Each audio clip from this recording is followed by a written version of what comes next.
ETF index mutual funds నేర్చుకుని stock మార్కెట్లో రాణించాలనుకుంటున్నారా? వెంటనే ఈ నెంబర్కి కాల్ చేయండి. నమస్తే రమగారు. నమస్తే జయ. రమగారు, మనకి పోలి పాడ్యం ఉంది. ఈ పాడ్యం యొక్క విశిష్టత ఏంటి? మార్గశిర శుద్ధ పాడ్యమి విశేషమైన రోజు. ఈ రోజున మనం ఏం చేస్తాము, ఈ నెల రోజులు కార్తీక మాసం పూర్తి చేసాము. నెల రోజుల కార్తీక మాసము శరదృతువు. అమావాస్య వెళ్ళగానే హేమంత ఋతువు ప్రారంభం అవుతుంది. హేమంతంలో మంచు, ఇప్పటికే మంచు మొదలైపోతుంది. నీకు కార్తీకం చివరికే బాగా పొగ మంచు వచ్చేస్తుంది. పూర్వకాలంలో వీట్లలో ఈ కార్తీక మాసం అంటే ఇంట్లో స్నానం చేసేవాళ్ళు ఎవరు ఉండేవాళ్ళు కాదు. కార్తీకము విధానంగా చేసుకోవాలి అంటే నదికి వెళ్ళాలి. అప్పుడు ఈ పంపులు, ఈ ఓవర్ హెడ్ ట్యాంకులు ఏవి ఆనాడు, అందరూ నదీ స్నానానికి వెళ్ళేవాళ్ళు. ఈ నదీ స్నానం చేసి నది దగ్గర గట్టు మీద దీపాలు పెట్టుకుని పూజ చేసుకునేవాళ్ళు. సంకల్పం చెప్పుకుని నదీ స్నానం చేసేవాళ్ళు. తర్వాత నదికి సమీపంలో ఏదైనా దేవాలయం ఉంటే దేవాలయంలో దీపారాధన చేసుకోవడం, లేదా నది ఒడ్డునే దీపారాధన చేసి ఓ పండో ఫలమో పట్టుకెళ్ళి నివేదన చేసి కార్తీక స్నానం అయ్యింది అనిపించుకుని ఇళ్ళకి వచ్చేవాళ్ళు. హేమంతం మొదలు పెట్టంగానే ఇంకా మంచు దట్టం, ఒక్క రోజులో తేడా వచ్చేస్తుంది. అవును. అయితే ఈ రోజున ఏం చేసేవాళ్ళు, ఈ మన నీళ్లలో దీపాలు విడిచిపెట్టేవాళ్ళు. అవతల నుంచి వచ్చే వాళ్ళకి ఒక వెలుగు, కనువెలుగు కనపడేలాంటి ఒక క్రియ. ఇక దీపారాధనలు లేవు. బయట ఆరు బయట దీపారాధనకి రావటం, ఆరు బయట స్నానానికి రావటం లేనే లేదు. దీంతో ఎండు.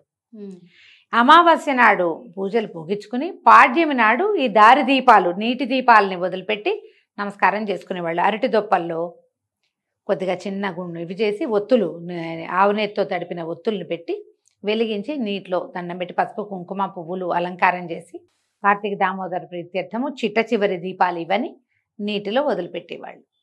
ఈ ఒక్క నెల తప్ప, కార్తీకం తప్ప అసలు బయట దీపారాధనకి వెళ్ళేనేది ఏ సందర్భము మనకు కనపడదు. ఇది ఒక్కటే. ఓకే, ఒక్క నెలే కదా. అయితే ఏమైందట, ఈ పూర్వం ఈ ఇట్లా పూజలు చేసుకునే కాలంలో ఒక చాకలి కుటుంబంలో ఒక 5గురు మగ పిల్లలు ఉండేవాళ్ళు, రజకులు. 5గురు పిల్లలు ఉంటే ఆ అత్తగారికి, ఆవిడకి చాలా డంబంగా గ్రాండ్గా పూజ చేయటము, గొప్పగా మేము పూజ చేస్తాం, స్నానం చేస్తామని చెప్పుకోవటము, అలాంటి భావాలు ఉండేవి.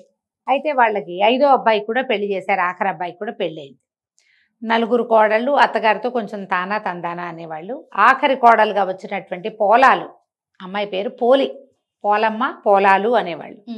ఈ పోలి ఇంకా భక్తురాలు. అది చాలా భక్తి శ్రద్ధలతోటి దైవనామస్మరణ చేసుకుంటూ పూజ చేసేది, వంచింతలు ఎత్తకుండా పనిచేసేది, మహావినయంతో భక్తితో ప్రవర్తించేది.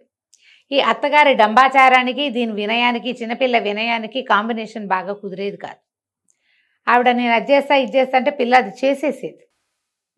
మాటల పోగులు వేరే ఉంటాయి, క్రియాశీలకత్వం వేరే ఉంటుంది ఎప్పుడూను.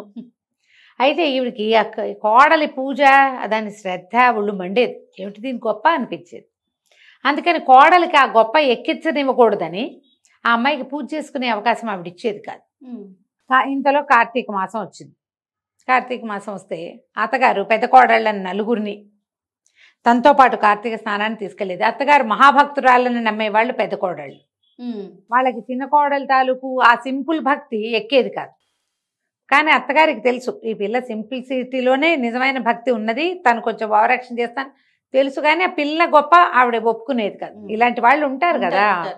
అయితే ఏం చేసేది, రోజు పెద్ద కోడలు 4గురిని తనతో పాటు స్నానానికి తీసుకుపోయేది. ఈ చిన్నపిల్లకి పాల్ది, గేదెల దగ్గర బాగు చేయి అని ఇలా 100 రకాల పనులు చెప్పేది. పిల్ల ఇంకా నదీ స్నానానికి వెళ్ళలేక ఇంట్లోనే నీళ్ళు పోసుకుని నిశ్శబ్దంగా దీపం పెట్టుకునేది. దీపానికి కూడా ఇంట్లో పెద్ద ఆసరా ఏం ఉంచేది కాదు అత్తగారు. పిల్ల ఏం చేసేది, రోజు మజ్జిగ చేసేది కదా. ఆ కవ్వానికి కొంత జిడ్డు ఉంటుంది.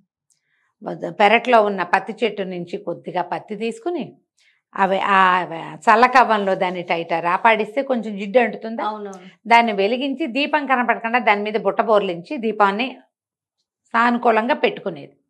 అత్తగారు వచ్చేసరికి దీపం వెళ్ళిపోయేది కూడా.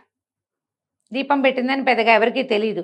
తనకు దేవుడికి తెలిస్తే చాలు, జనాలు చూడటం ఎందుకు మన దీపాలు. ఇప్పుడు మనం ఎట్లా అయ్యాం, మనం ఏం చేస్తున్నామో ప్రపంచం అంతా చూడాలి. ప్రపంచం కోసమే, ప్రపంచం కాదు, మనం లేవు, దేవుడు అసలు లేడు. అసలు మిగిలిందంతా ప్రపంచమే. అవునండి. వాళ్ళకి చూపించాలి, వీళ్ళకి చూపించాలి, నేను ఇట్లా చేశాను, నాకు అంత బాగా వచ్చు, నాకు అదేమిటో వచ్చు.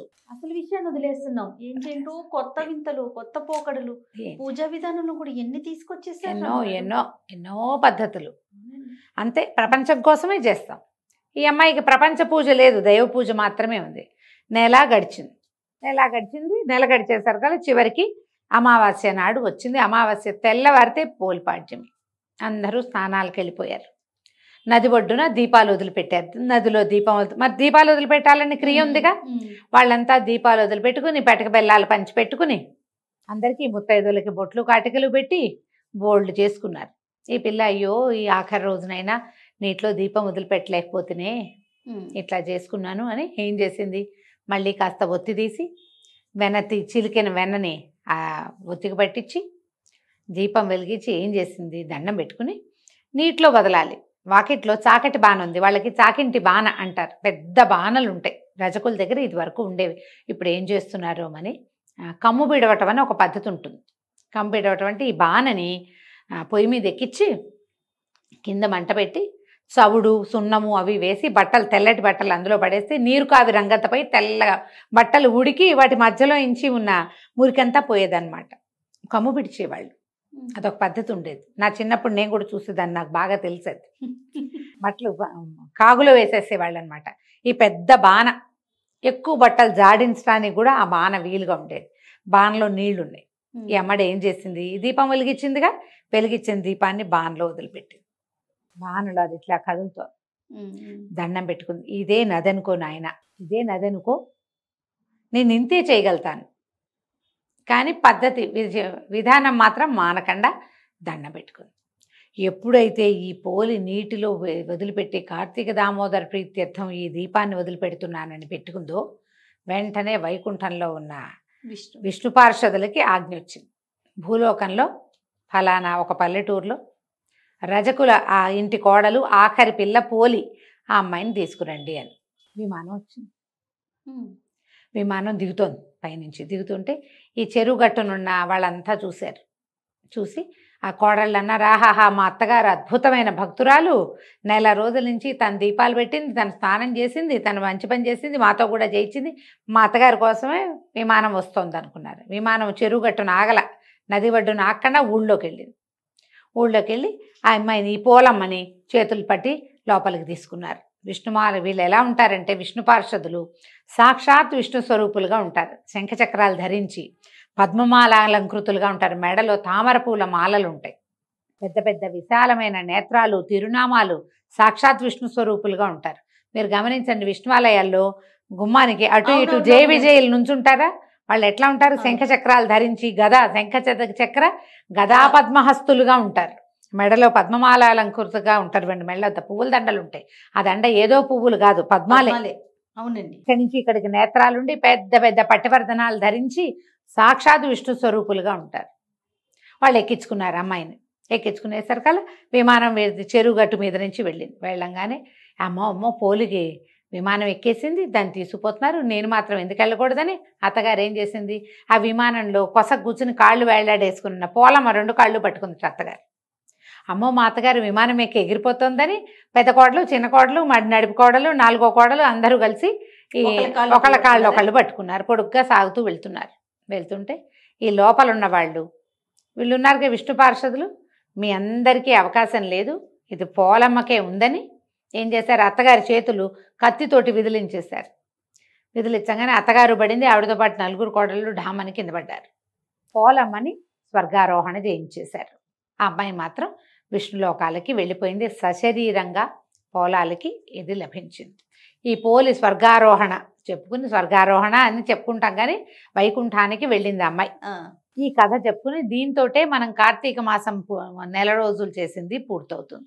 నీటిలో దీపం వదిలిపెట్టాలి. ప్రవహించే నీటిలో వదిలిపెట్టగలిగే అదృష్టవంతులు ఎవరైనా ఉంటే హాయిగా చేయండి ఆ పని.